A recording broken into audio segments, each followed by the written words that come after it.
ene me no ebekọ Bible mu. Me no ebekọ Bible mu. Pese wo bi o Bible no. Eko Matthew chapter 5 verse 20. Matthew chapter 5 verse 20. Etwa say wiase etimu hunu bra yewom. Hallelujah. Amen. The Bible says lack of knowledge my people perish. Nimidia me my eni enti. Jumadia idia that's ye heaven or hell. Odo for won nya yiraba da.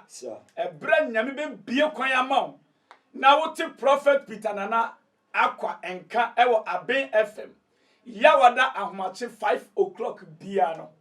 Uni ufie nyina be ye inshira. Nti ya bo abusuafo no wonafofo no nyina amane. Na awieye bremu no edifo no a awurade asmo no baako e na wote ne nka no. Me de me meka nkyira wo se me yodifo baako pesa ansem nyina ye nsamfo. Eya hantan kasa. Onyankopon adwuma kyede yin papa akono de ama no. Ewom se dodo na 98%. Eno ma bowura system ni mu a in fact enya nyame bi na asoma wo. But na ne nkyira say obi a wo nyame de wo ye na dwuma no o kasa o se me nko a anase say. Hallelujah. Amen. Heaven or hell. Me pese ne dey no ye hunu apamdada mu ndwuma onyame na dwen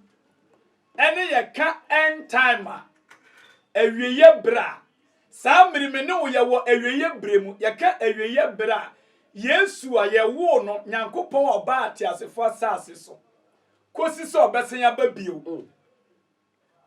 oye na dwuma titi mmirem but ekwan of us oye na dwuma ena sensi ye breso no ye wo end time just ye twen Yesu ma ya enye ne edikan yo nemom de etoso mienu yenkan Matthew chapter 5 verse 20 yenti awurade asem ose na mesemo se semotrene ambro atwerefo ne farisifo no de so a murinya osoro ahini enu nhyene. For I say unto you that unless your righteousness exceeds the righteousness of the scribes and the Pharisees, you will never enter the kingdom of heaven. Hallelujah. Amen. And I'm saying, Pharisees and scribes are omo ya hwan. Omo ya nkrofobia no mo so yan kan say titi miremu na Yesu ma ye no efiri Adam mere so Abraham mere so abepem say ye wu Jesus no. No omo ye nyame ma. No omo ye asorokofo no omo kwa asore esom nyame say omenya enkwagye ama omo souls omo kra. Said ye ye bremu ye nyina ye presay daachi ni ye benya nkwagye ama ye kra no. Enti no omo yiro mo ho pa. But our Bible can say, unless your righteousness exceeds the righteousness of the Pharisees and the scribes, Samo Muabrabo Mu Christo sum Motrineno se amuru Pharisee for the enoswa or say heaven Munya honko nemo hellfire and a portion as a yaseme modupa. Uni misenti. Ewo titi miremu no onyame oshas ye den hu adi ache nipa ne the whole world obi anim nyame ene Awurade Nyankopon den hu adi e kire Abraham Noah breso onam shema so omonkwaje ye ko shema mu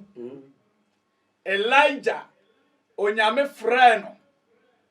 onanti ya koduru baabi otuko osoro nyame ankasa gye no Moses nyame gye no David ni mu na ade nyina ojeomo wo asase bi so esansa titimire no na Israel asase na ashase ne yeka ne bosha asase Canaan asase no na abe represent omo heaven enti wo a obabo ho modern pa obetimi aduru so no na tesa wo paradise na wanya wie no hallelujah amen eno onyame ahyese ebre bi ba obewie na adie bia pepepe enti saa bre no mu de ye be sori agya no honhom ene no kware mu bi ho ma me John chapter 4 verse 23 and 24 no enti Awurade asem o se na ebre na ba na adu se no kura sorry for no be sori agya no honhom ene no kure mu hallelujah amen na wana wo sori ne sa na agya no ye den agya no hwehwe hwehwe enti etwa se ye hu difference onyankopon ono na ohwehwe apamdada nekra se wo hwe bo na oma Moses sin ye no e te se Bible wo bie mu mienu sa enti eno kura represent New Testament, Old Testament. Enti ni nyina nyame de ye adwuma. Because titimrim so na nya easy. Hwese obi enkwage akoba se ombobo hyema no nkom. Ebi so nsi da obede na wagi sa de wadi. Enti wo abetimi edi Yakobon na asem so bia no. Perfect. Hwe Abraham osi firi wo fie. Menkwan osi ko ba bia metro. Enu nyansem no kyase onim ba bia okọ. Te say the life according to sebe bodam for no. Onim ba bia okọ but oye sitie. Oji Nyankopon di eye Abraham asem na meka no. Enti sa Israel asase no establish in heaven. Enti o say samotene ne amoro farasi for de no so a muntimi nhene. Esa so mo bless na Yesu man mewu mo. Anka minim se Abraham ni David ni mo eni Job ni mo ebe di nyame asem so ye pa. Anko me do nyame ye pa aye adwuma ne se de me so me ye ni. Ene se de bi ni mo eka enkwage asem a omo ye no nukure mu no. Wonim se nti Yesu ono the perfect one. The incarnate God. Ene wa pia asase so no. Enti the enti oka say samotene ne ambro farasi for the samutimi ko heaven. And say ono ne bre so sesi yenya the right way. Yenya good example e say ampa nyame oye nyame oye nkwa nti owu ntimi no. Nti yende Yesu Kristo no na ye den ye nam no so nti nsem obeka na say ye na ye di ye adwuma titimire mu dia no. Enti ya na ya yoro ho say eya yoro ho se obi nim bra owo mu a nti mo se na obi ti radio so na o preach say awade mienu miensa kora enye bone adentia because onim mfanto hu bi wo Bible mu a omo ye den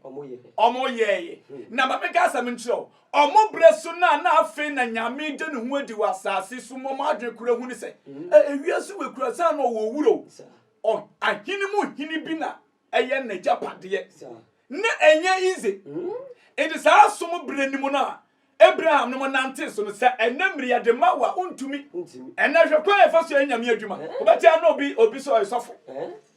ena ni boso misa na se osom how many years hallelujah amen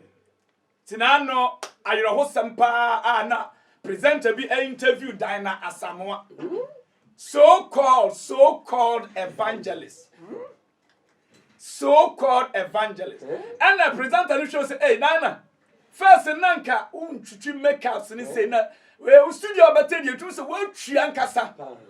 Chese e free ni ti ko kan nansoa. Makeups. Dina Asamoah bie na no a.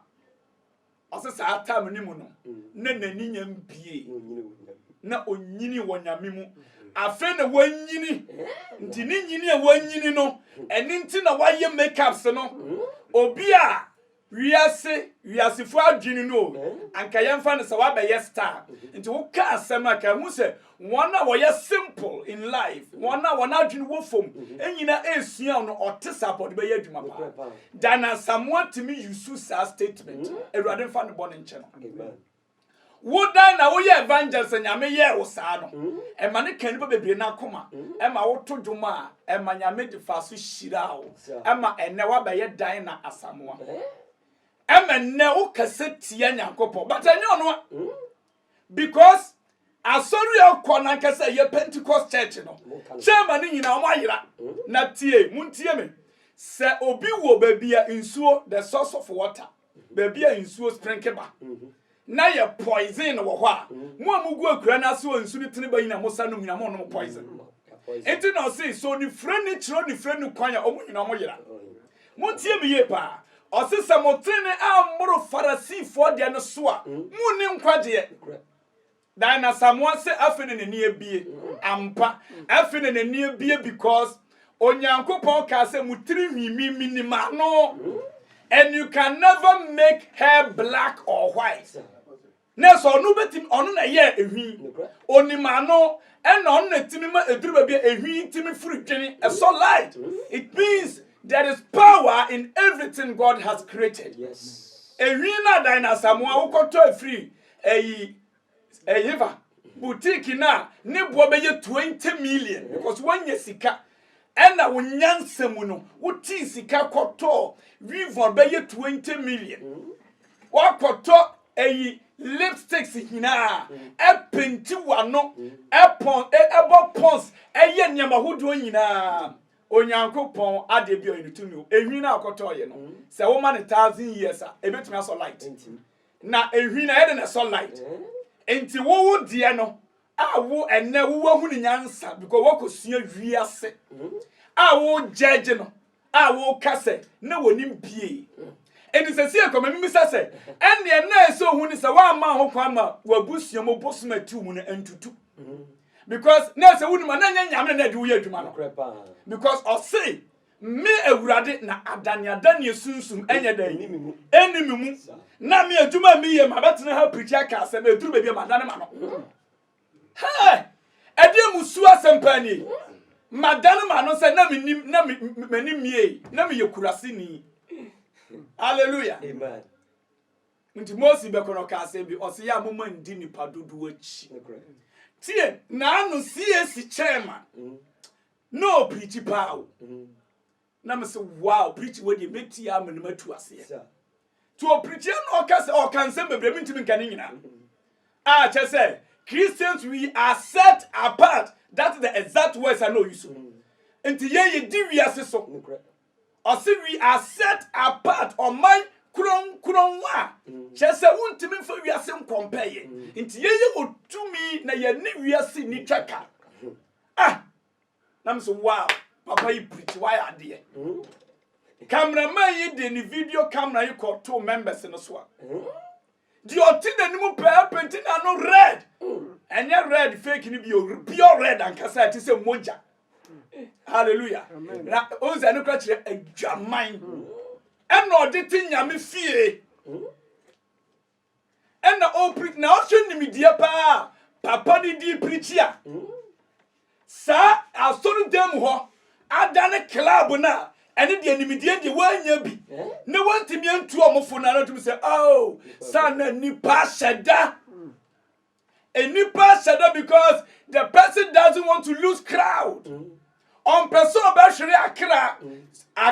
enya akra odomako have you akra dom dodo a ebemma obewe nam obedidi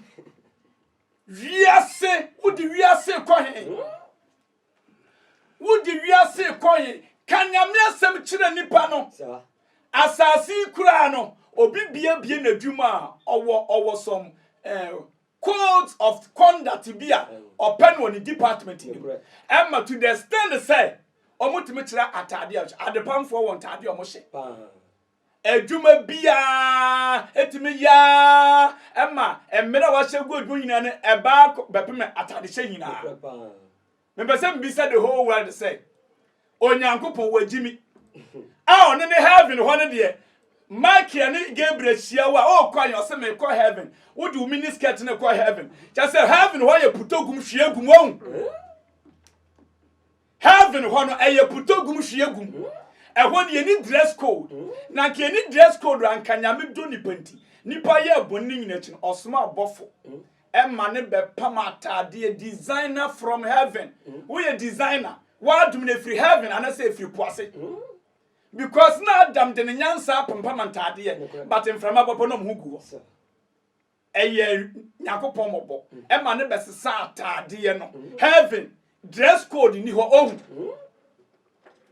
nipa hye mini skirts na otena ho a wamfa ne handkerchief angu n'anim a ne ho timi gu wode abetena asori fia wonka nkyere no na wo njae no nyame adwuma na wo ye ne wo chairman ben obetimi aba obetimi aka nyame asem a kyerɛ sɛ yamane nti mo ma yensan yechi na dia be cottage ayayoro ho enti titimire mu no nyame kwan ofaso na ode pre ne nkrofo mom ko heaven say onsa beka heaven asase ya eye physical enti na nyame deal with physical enti wo abetimi abomodin na wadi nyame na asem so okan we wo ye eno ano enti na me wutimi nka say enti na nyame pese omobo mo brama ne sin farasi for de no so mo hu ni say Yesu prefu de enti David oye God's heart no da nyame akoma so but obo adwaman enti na say wuni ma nyame prefu a che yense pornography eye musuo kase Yesu Kristo that is the higher level higher life anya kopon di ma ne ma because osi ye besum nyame de ban honhum mu eno nokremu na wona wo sum ne sa na ruade hwehwe enti na nyame Bible na kire say Jerusalem shall be the city of God.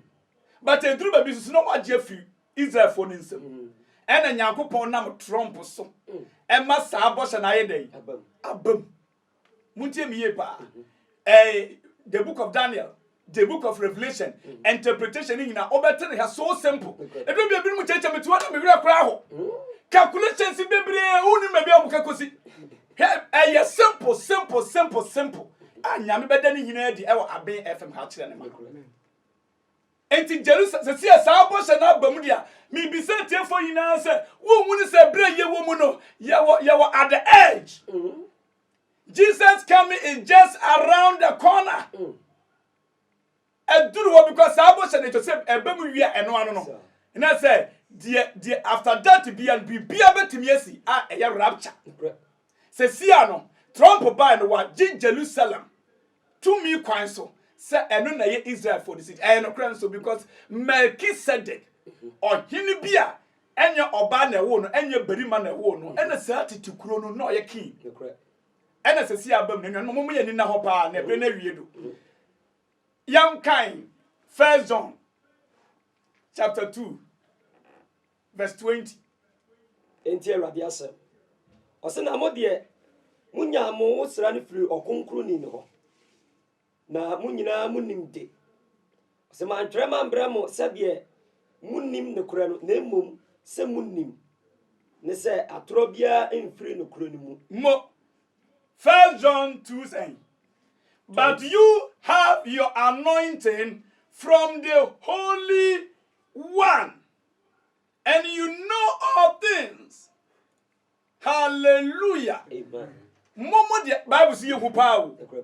enti bre ya som nyame honhom ne nokware mu no eye honkonkro ne na eye adwuma no se honkonkro no enti do bia anointing ya ka anointing up to now Yesu ne mresi up to now ya ka anointing oil a na nipa da so de nani si ade a yenya free physical dua mu ene na nka wo ye mo papa o se momo de Sense no Yesu breso kono ye na anointing no ye nya free honkonkwa de eni hunu honkonkwa de eni hunu na wo oye na ye so abaye pastor no dua na ye oye na ma ohun wo ye mobo papa tie se honkonkwa na de wo anointing de ma wo ye evangelist no show say ye evangelism wo ko gina ho a wo be kanya me yasem wo kanya me yasem 30-40 minutes now we for the 4 hours. Because when you anointing and feel the Holy One. Hallelujah. Amen. Also for now ubedi and asian say.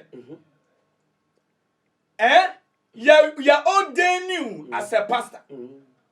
Honkonko na ordain you na say all you need to do so na ya because so food be person body. Amuka na kukudam. Omo film cry na ya ma wa pamatade you say Roman for asofo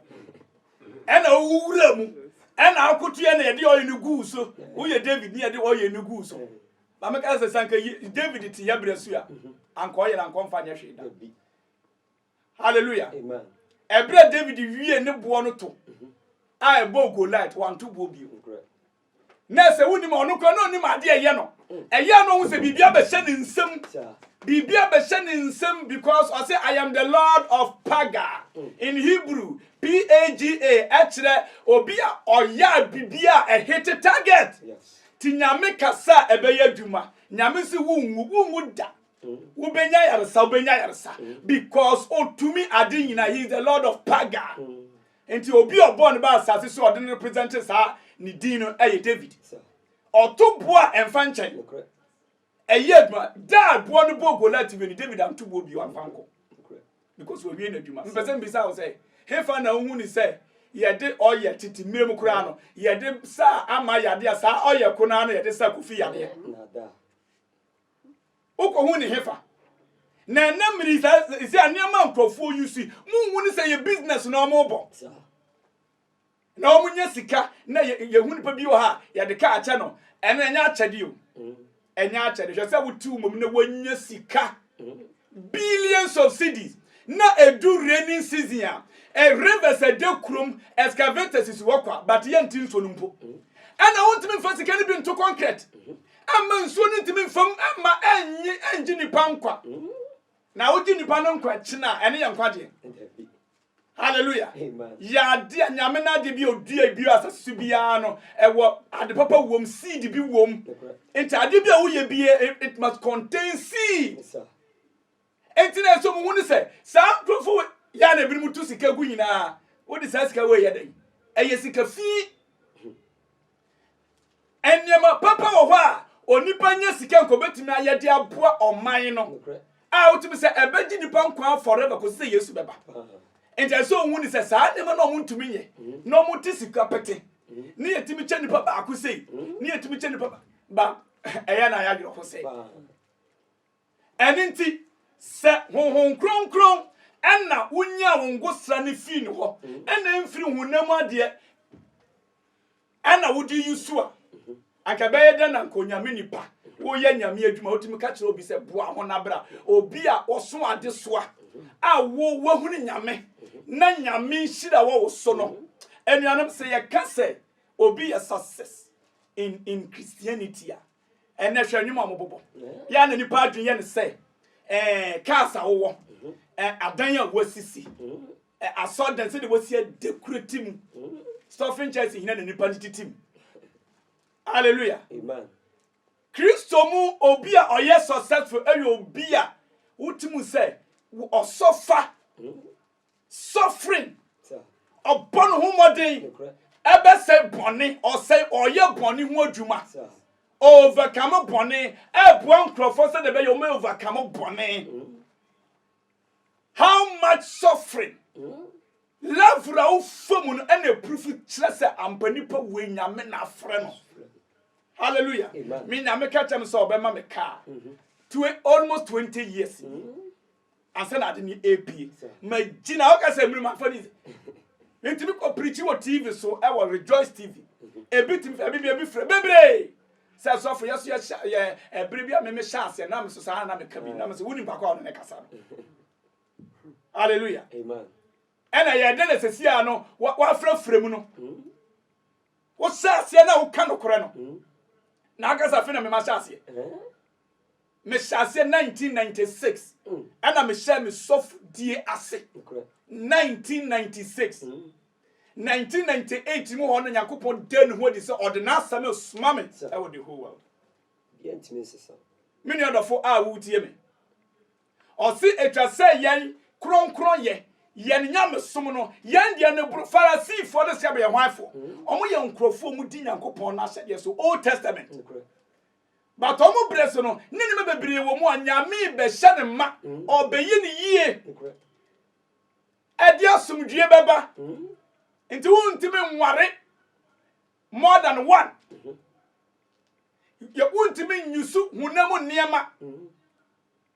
osi wona wo sori eja no honhom no nokware mu no ena ewurade Yakobon ehwehwe brother bi wo oboase sesie wo benya adwuma ewo macro ema watu afiri boase eyi ase ne wo fa kan direct say wunye yi o ka simple ne maame pa ne maame akasa mo ka che o say o direct o ti ase nkwa de onye yi so ti ase nkwa de onye yi da ne maame o tim wu no o kan direct na brother so fa nya agoro o timi nka otu anama no asori fi wa na baby a wa twatwa o wa wie suku onye du wa twatwa application that no ba mountain Sinai that day na ya pon asori no onam komu ko na applications na wa twatwa na ni na miracle upon miracle ena ye frɛ eno ye dwuma makro Bank of Africa macro Bank of Africa hallelujah amen na ensanchana nyame yema oba kro nyame san be de ne ho adi e fa ne rapture ho e menne wa twere ne din na okosi eye panyin wom wajai na ko nyai sai because oye nyankopon ba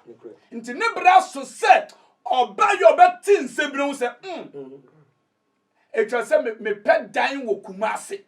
na me kwa sorry bi na me fa sorry se abusia kronkron wa every heaven safo baba nyankopon shira yi pa bibia wo bia wo gidie se wa ye shira kese pa na se dia asem na ba no o se asem no ba e ba di shira e ba di animunyam e ba di nkwa ana debre nyankopon ma se asem a wagye no ma asem no enwura mu yi na ntimi nso ababa se bre ye wom no ye hu yi pa na obi biara ode na kuma be di nsem a ye gyi no fi ha no bo ye nshira kese pa asafo a wotin kan okanifo prophet Peter Nana Akwa asafo yi din de Mount Sinai Gospel Ministry International ochina fiada ye mpaibo butubutu every Friday ye mpaibo kase ukuada ye mpaibo fiada ye mpaibo ye shasia exactly 10 o'clock ye shasia exactly 10 o'clock na no wana ba ye ehunu anwade ne nsanchane a Awurade Nyankopon ye nchaage wo ho eye onyankopon fie na wo ba ye nchaage wo ho menu adofo a wutim na memenda bia so ye consultation and counseling na no ye ba ha nyame ya anwade bi say na brante bia ye ready ni message ni ko agumi phone sisi ya ko no ofre me na ne sankame sa na wa ye ready anka obanum aduro akuno ho no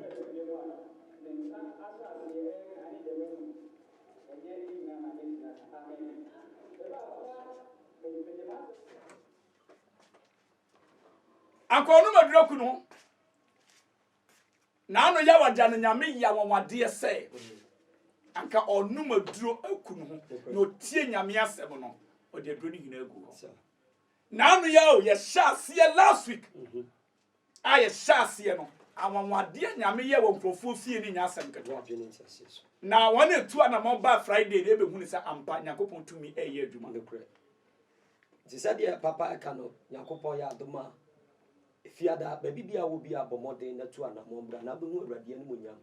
enche kura mpo ye kwa kofa adanse afiri said na papa aka no na e ogidie se nyakopon ma be ye hira pa ti ba cho DJ adanse na ai Awurade a nyakopon manti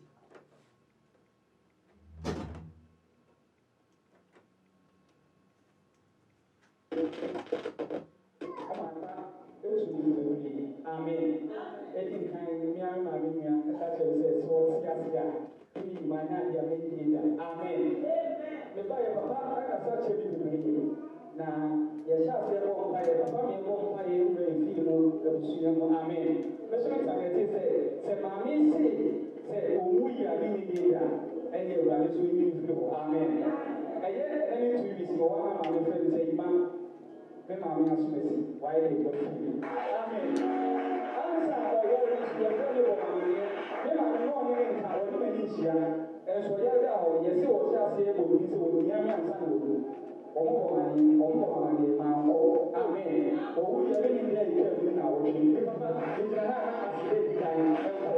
Hallelujah.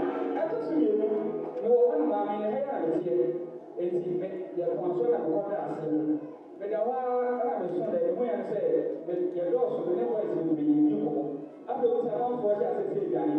enti ye so di dan ya se bi na mo ye mo ye no di pe ya ni e hwe na the prayer for what we so my time is up amen enti say my time is up ya no bi be ye was the yani hallelujah enti ya say say yani enti ye kwa e don say e be say bi pe o so yani no obogu mi no wa jina no hwe me ntia say ade ntia wo jina na mi so yani na what me na wo jina na wo hwe ọ̀ṣun ìbíara náà àtúnṣe náà wọ̀ wọ́ ẹ̀rù sí ẹ̀wọ̀ ètí mẹ́kọ̀ọ́ náà gbọ́ tó pàpà bí wọ́n ní nǹkan ọ̀fọ̀ mọ́ṣẹ́ wáyé àtúnwò jẹ́ ọ̀sán àbúrájì náà wọ́n á lè ṣe àwọn ìgbàlè ẹ̀nà tó pàpà ní ìpínlẹ̀ bẹ̀rẹ̀ máa ń ṣe àjọ ẹ̀wọ̀n ní táwọn ìṣẹ́ àwọn ètò òbí ẹ̀gbà ètò ìṣú ìgbàlè wọ́n ti jẹ́ wọ́n ọ̀ṣun mọ́ṣà náà ó ń kọ́ máa kó òbí náà sọ nínú ẹ̀nà tó pàpà ẹ̀nà mẹ́jọ wọn ṣe ọ̀ṣun mi yìí wọ́n ṣe wọ́n máa kó ṣe òbí náà ṣe bẹ̀rẹ̀ wọ́n ṣe wọ́n máa kó òbí náà ẹ̀yìn ìṣúná òbí ẹ̀wọ̀ ìlú kùnú.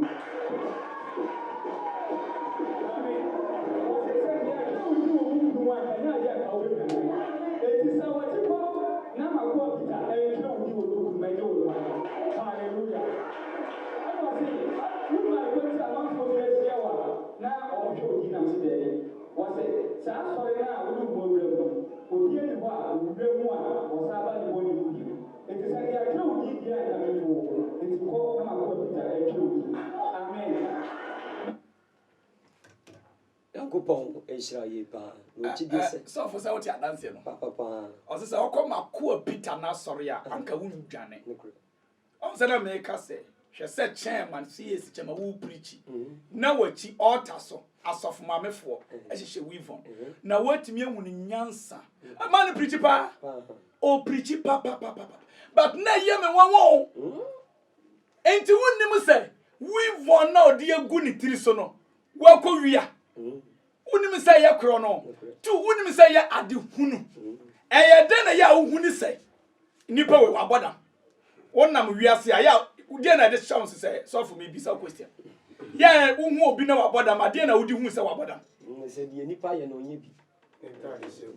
mo ne ye ne ntade hyem no utu say akọ waboda enti mu ndi say heaven above timi hu wiase ya braba ye boss ye so sebe and I'm not to say, only Miss Abofu to Musa Yasu Abobada. Tell me now, Adam, Aya Boniviano, almost dressed and almost as Abodam, Nayamen Pego, or Bonson and Suban and Sasso, over changing man. Anna Dana Samoa, if you are saying that I just said, son of Metas and just a woman answer. When you be, it was a Yadihunu, Jobu can was him, or sing a me, or you Yamia, or Yanya Mihunu, to on person and Mabayan Mahunu. Tuntim ko fa nyama sensan wo ho heaven be bu se bodam fo nto maka tse sakwana ko sesa wo ho bra o da no ho a wo ko na heaven gate na yedan yatum heaven or hell jumadie na utie no heaven or hell jumadie na utie obeye nhye bebre minim ade so a wo so ochina efiedai ayempai bobutu ya da so obi obabia so mehwe no aya consultation and counsel ena maka cha no ye charge wo ho enya wo ye charge wo bible na kire sa na ne nyina da next week ye de beba ama ya cha senti Yesu Kristo o deni odem paibo Holy Ghost de man ma o deni o kire mo se da mo ye nyame adwuma na wan kire o kire pa Matthew chapter 10 wo bible na wa kire to wo pen na kire to ho next week ye de ba ama ye huni se Yesu kire kwan ye yemfa so nye na adwuma se suma na me so mo ko represent me wasase so enti munye modwuma se de meto nsuo ma wiase kwa me bo wia na me bo mframa sa na me nyame ma mo ye leaders ne to so mo nante so enti na me kira wo se ye ka obi e bon ho mode wonyame mu a e obi a utim se wa struggle pa wonyame mu challenges suffering nyo obi a enanyum to aba ena awurade be yim say enti akwante se tete no obi bon ho mode na se otumi kopie the land of Canaan na se we obi bon ho mode na so timi ku go light a yese wa pass gonye nyame pesa wo ye no wa ye sesi na ntesa wo sesi ndi abraba pap kan na nkasa no nyankopon abedi na di akere ye hallelujah amen bacha bo mode na je number na ko mo bi e wo bi ana so pese otu anamo wa frɛ 0244 99